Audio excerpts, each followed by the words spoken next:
생생한 모빌리티 소식을 전하는 쌩쌩 뉴스입니다. 애플이 이르면 2025년에 완전 자율주행이 가능한 전기 자동차를 내놓을 수 있다는 전망이 나왔습니다. 블룸버그 통신은 지난 11월 18일 익명의 관계자를 인용해 애플이 운전자의 개입이 필요 없는 완전 자율주행에 초점을 맞춰 전기차를 개발하는 데 속도를 내고 있다고 전했습니다. 보도에 따르면 애플은 내부적으로 5년, 7년 뒤로 잡았던 개발 일정을 앞당겨 4년 뒤인 2025년에 자율주행차를 출시한다는 목표를 세웠고, 새로운 팀장인 애플워치 소프트웨어 부문 임원 케빈 린치의 지휘 아래 완전 자율주행 옵션에 집중하고 있다고 전했습니다. 특히 애플은 자율주행 시스템을 뒷받침할 반도체 칩을 개발하는 주요 이정표에 도달했다는 소식을 덧붙였고, 조만간 도로 테스트에 나설 것으로 보인다는 관측이 있습니다. 글로벌 반도체 공급난 속에 미국 최대 자동차 회사인 GM이 직접 반도체 사업에 나섭니다. 월스트리트 저널 등에 따르면 GM은 퀄컴, NXP 등 반도체 업체와 협력해 반도체 칩을 공동 개발 및 생산하기로 합의했다고 밝혔습니다. 마크 로이스 GM 사장은 투자자와 컨퍼런스 콜에서 현재 제조 과정에서 다양한 반도체 종류를 이용 중인데 이 중 95%를 줄여 3가지 계열의 반도체만 사용하겠다고 밝혔습니다.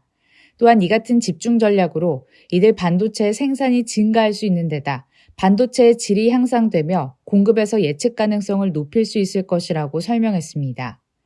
이에 앞서 포드 역시 반도체 위탁 생산업체 글로벌 파운드리와 전략적인 제휴에 합의했는데, 양사는 포드 자동차에 특화된 새로운 반도체를 설계하고 미국 내 반도체 생산량과 자동차 업계 전반에 대한 반도체 공급량을 각각 늘리기로 했습니다.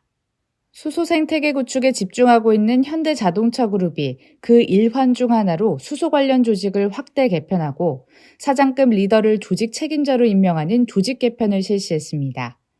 현대차는 지난 11월 19일 연구개발본부 부본부장인 박정국 사장을 신설되는 수소연료전지 담당에 임명했다고 밝혔습니다. 기존 연료전지 사업부는 개발과 사업 조직으로 분리 확대하게 되는데, 개발센터는 수소연료전지 기술 개발 및 성능 확보 등에 주력하게 되고, 사업부는 사업 운영 및 품질 확보 체계 강화 등에 집중하게 됩니다. 앞으로 현대자동차그룹은 조직 개편 이후 연료전지 개발 완성도를 높이기 위해 설계 강화 및 신공법 적용 등을 적극적으로 추진할 예정이며, 수소사회 구현을 위해 경쟁력 있는 사업화 전략 구상도 새로 가다듬을 계획을 밝혔습니다. 정부가 올해 말 종료될 예정이던 승용차 개별 소비세 인하 조치를 6개월 연장하기로 했습니다. 홍남기 부총리 겸 기획재정부 장관은 지난 11월 23일 정부 서울청사에서 비상경제중앙대책본부회의를 열고 승용차 개소세 인하 조치를 내년 6월까지 6개월 연장하겠다고 밝혔습니다. 이어 홍 부총리는 올해 차량을 구매했으나 내년 상반기에 차량이 출고되는 소비자들도 구매 비용을 절감할 수 있도록 조치하겠다고 설명했습니다. 정의선 현대자동차그룹 회장이 전기차 미국 생산을 계획 중이라고 밝혔습니다.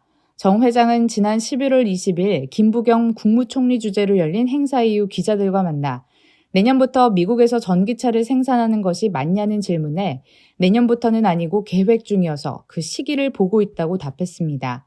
또한 배터리 자체 생산 여부에 대해 배터리 업체와 같이 셀을 연구할 수는 있겠지만 생산은 배터리 업체에서 할 것으로 생각하고 있다고 선을 그었으며, 이날 행사에서 3년간 4만 6천 개의 청년 일자리를 창출하겠다고 약속했습니다. 지금까지 쌩쌩 뉴스였습니다.